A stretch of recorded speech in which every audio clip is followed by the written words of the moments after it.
Bonjour, bien aimé le Seigneur, une fois de plus, c'est votre frère Onésime de la maison spirituelle. Donc, le mois passé, nous avons fait justice au sujet de l'onction. Sur le sujet de l'onction, nous avons publié 4 vidéos qui ont fait vraiment justice sur ce sujet. Dans ce mois de septembre, nous venons avec un différent thème, un thème très pertinent. J'ai eu un peu de difficulté pour décrypter ce thème, pour recevoir ce thème. Mais pour finir, nous allons parler de la vie. Alléluia. Donc, j'aimerais introduire par cette vidéo ce sujet de la vie. Et quand je parle de la vie, en fait, c'est l'une des choses que nous avons tous en commun. Nous sommes tous vivants, nous avons tous cette commodité-là, qui est l'oxygène qui nous maintient encore debout. Alors la vie, comment est ta vie? Comment est-ce que tu as reçu ta vie? Comment a débuté ta vie et comment finira ta vie? J'aimerais commencer en disant en fait qu'il y a 2 destinées dans la vie de chaque personne. La destinée naturelle et la destinée spirituelle ou surnaturelle ou divine.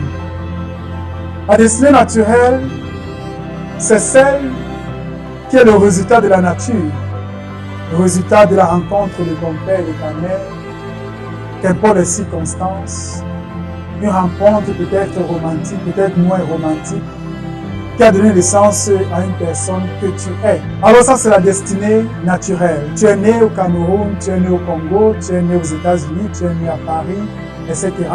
Qu'importe le pays, la ville où tu es né, ça c'est la destinée naturelle. Et parce que tu es né dans cette ville, alors tu grandis dans cette ville, alors tu te fais des amis dans cette ville, donc tu as des amis dans ta destinée naturelle, et ces amis sont des amis naturels, parce qu'ils résultent de la destinée naturelle. L'école où tu es parti, la boutique où tu fais ton shopping, etc., c'est selon la proximité géographique d'où tu te trouves. Donc c'est toujours la destinée naturelle. Ton lieu de travail où tu travailles, peut-être c'est parce que c'est proche de ta maison, destinée naturelle. Donc la destinée naturelle est caractérisée par le fait que nous n'avons pas eu vraiment un grand impact dans cette destinée naturelle. Par exemple, personne n'a choisi son père ni sa mère. Personne n'a choisi l'hôpital où il a été accouché. Ça, c'est la destinée naturelle. Mais la deuxième destinée qui est aussi en jeu dans nos vies, c'est la destinée spirituelle, la destinée surnaturelle. Cette destinée-là, à l'encontre de la destinée naturelle, dépend de nous. Aussi longtemps que tu ne prends pas la décision d'entrer dans le naturel, dans le surnaturel, tu n'entreras jamais dans le surnaturel. Et cette destinée spirituelle surnaturelle commence par la nouvelle naissance.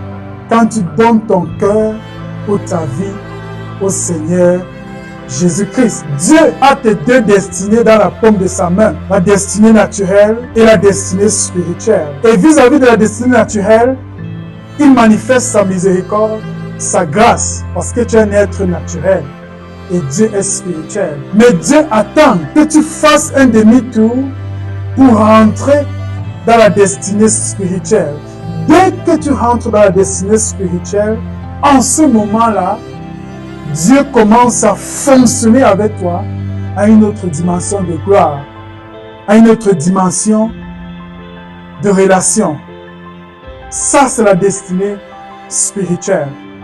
Alors, dans Jérémie chapitre 29, verset 11, la Bible déclare: « Je connais les projets que j'ai formés pour toi. Projets de gloire, projets de paix et non de malheur.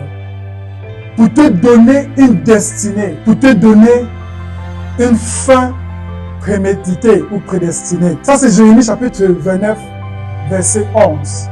La destinée, le projet de Dieu commence quand tu te soumets à Dieu, quand tu donnes ta vie à Dieu. Alors, je commence cette série d'enseignements en t'appelant au salut, en t'appelant à la nouvelle naissance. Si tu n'es pas encore de nouveau, si tu n'as pas encore donné ta vie à Christ, alors répète ces paroles après moi avec conviction.